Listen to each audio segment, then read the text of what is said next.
সবাই কেমন আছো?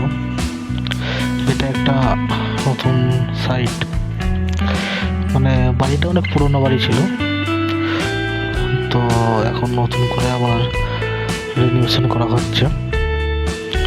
আগে টাইলসগুলো ছিল অন্যরকম, মজাক ছিল, যেহেতু পুরনো বাড়ি অনেক। তো এখানে আমাদের কিছু ফার্নিচারের কাজ হয়েছে, আর কিছু ফার্নিচার যেগুলো আমরা ফিটিং করেছি সেইগুলো দিল্লি থেকে আসছে, মডেলারের ওভার আউট ফার্নিচার, আর বেশি নয়, সিম্পলের মধ্যে। তো এটা একটা ওয়ার্ডরোব রেডি করা হয়েছে, রেডিমেড, মানে রেডি করে নিয়ে আসে এখানে রাখা হয়েছে। যেহেতু এখানে কাজ সব কিছু কমপ্লিট, আমাদের টাইলস, পেন্ট, ইলেকট্রিক্যাল সব কিছু কমপ্লিট হয়ে গেছে, তো যার জন্য আমাদের ফ্যাক্টরিতে রেডি করে নিয়ে এসে এখানে রাখা হয়েছে। এটা একটা 3 ডোরের ওয়ার্ডরোব আছে।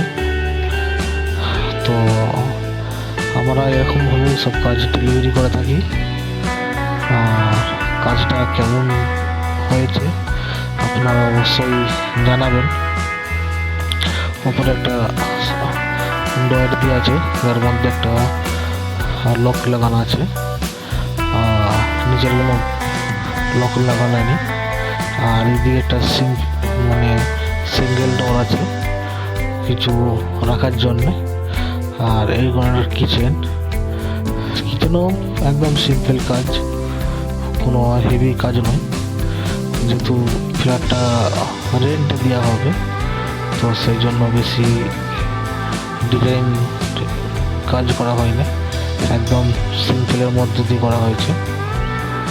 আর কাজের ফিনিশিং বা কালার কম্বিনেশন কেমন হয়েছে সেটা অবশ্যই জানাবেন আপনারা, কেমন লাগছে না লাগছে। আর এটা আমাদের সেকেন্ড ফ্লোরে এই যে ওয়ার্ডরোবগুলো, এগুলো আমাদের দিল্লি থেকে আসছে, আর এখানে আমাদের রেডি করতে হয়েছে। পুরো ওয়ার্ডরোবটা মেটেরিয়াল যা কিছু সব দিল্লি থেকে এসছে। এগুলো রবারউড মেটেরিয়াল আছে, রবারউডের তৈরি জিনিসগুলো, কিন্তু খুব সুন্দর দেখাচ্ছে একদম। জাস্ট মানে সামনে থেকে দেখলে বুঝতে পারবেন আপনি যে কত সুন্দর লাগে। এই ফোনের মাধ্যমে তো অতটা বুঝতে পারবেন না, আর সামনে অরিজিনাল দেখলে খুব সুন্দর জিনিসগুলো।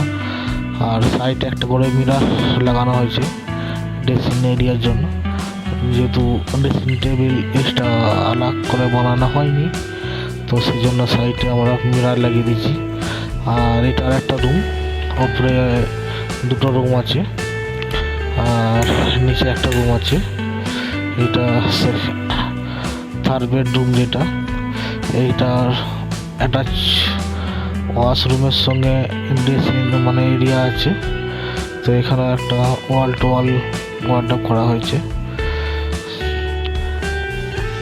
উপরের দিকে লফট আছে, আর নিচে ওয়ার্ডরোব করা হয়েছে।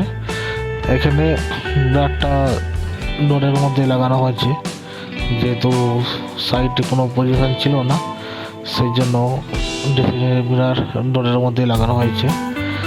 আর জিনিসগুলো বা রবারউডের ফিনিশের কাজটা দেখতে কেমন হয়েছে আপনারা অবশ্যই জানাবেন। এগুলো একটা বেডরুম, যেহেতু একটু রেন্টে দেওয়া হবে, সেই জন্য বেড ফেড কিছু বানানো হয়নি। যারা রেন্টে থাকবেন তাদের জিনিস তারা বেড নিয়ে আসবে। আর এই সাইডে একটা ব্যালকনি, বা আপনি বলতে পারেন একটা ওপেন প্যাসেজ রাখা হয়েছে। আমাদের 1st ফ্লোর একটা বেডরুম আছে, 2nd ফ্লোরে 2টো বেডরুম আছে, বড় একটা হল রুম আছে। আর এটা আমাদের উপরে যাওয়ার সিঁড়ি।